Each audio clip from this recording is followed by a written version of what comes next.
Kar boz daimyon, mit gitar, Armen Taiken, Poen Shaman, Zu Chumbraman, Gargatsa. Even after 33 long years of forced exile, this lalwak is still like a fresh cut in the hearts of lakhs of KPs. We Kashmiri Pandits have been enduring the pain of living as refugees in our very own country only because we proudly accept our identity, only because we refuse to give in to forceful conversions, only because we proudly embraced our own nationality. Uncountable inhumane atrocities have been committed against us in Kashmir. Our women were harassed and the others were brutally killed in such horrendous manners that are even hard to imagine. Even today, many targeted killings are going on still currently against our community specifically, and many people are still being targeted. The people who try to raise their voices for justice. Even today, we are the community which are alone and helpless, totally helpless, without any proper support from any side. The only thing we receive is sympathy and pity, whereas we need more compassion and empathy. This Holocaust Day, I want to present my views on how the 1990 genocide has personally affected my generation and me also personally. So, I was born in Pune, Maharashtra, and I have been deprived of my homeland since my childhood. Despite this, my parents taught me Kashmiri, which is my mother tongue, as the first language I would learn. I am very grateful for that. Now, I started to face some problems as my education started because I was living in Maharashtra and everyone over there, even at school, they spoke either Hindi, English or Marathi. Whereas the only language I could converse in was Kashmiri. So, majboor hokar, my parents had to start to talk to me in other languages such as Hindi and English. And naturally, my fluency in my mother tongue slowly started to decrease. Even at a point of time, I had started to face problems in speaking Kashmiri.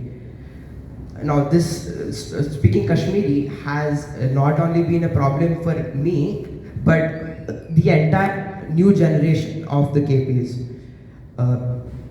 The current Gen Z and late millennials, most of them don't even know how to speak Kashmiri, and the ones that know how to speak Kashmiri aren't fluent.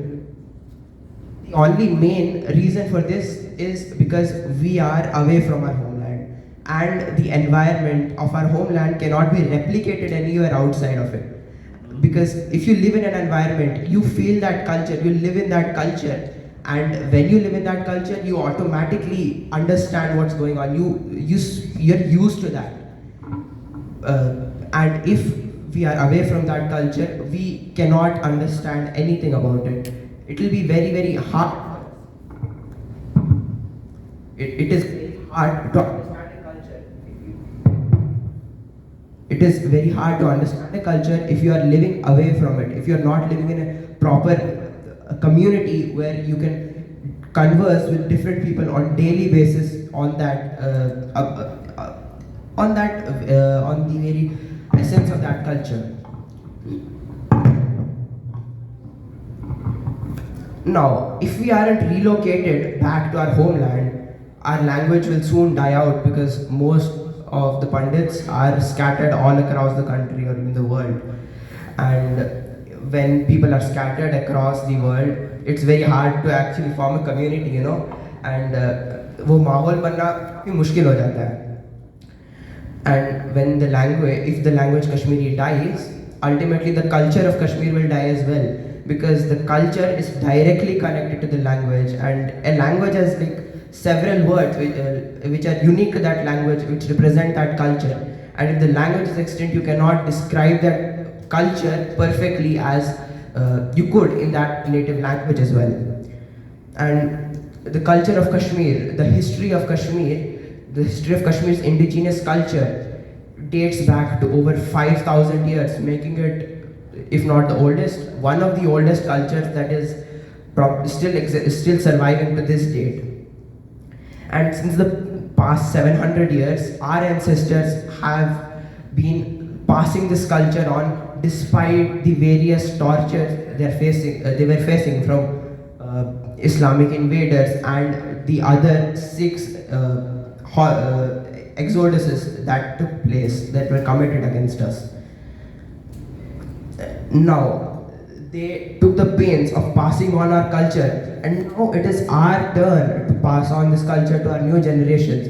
Because if we don't, we will be the ones who are responsible for the extinguishing of our culture. Our ancestors took so many pains, and we personally need to pay them back. Otherwise, all their efforts would simply go in vain. So now the only way to successfully pass on our culture to the future generations is by relocating back to Kashmir, obviously respectfully, which will provide generations with the kids of our community with a proper environment in which they can talk with friends of the same community in their mother tongue and embrace a common identity. So, as for now, I would request all the new Kashmiri generations to try to speak as much Kashmiri as possible, to try to spend time with their family as much as possible, and to talk about their very own culture, so that at least they would have some connect or some idea related to it, and they wouldn't be completely blank on how our culture is, what our culture is, unlike most of the current KP kids. So, in the end, I would like to say that justice has to be served to us. We need a proper environment for our new generation, and there are no other compensative means that can give us what we deserve. This is not just a simple desire, but this is a necessity to save our culture. Thank you.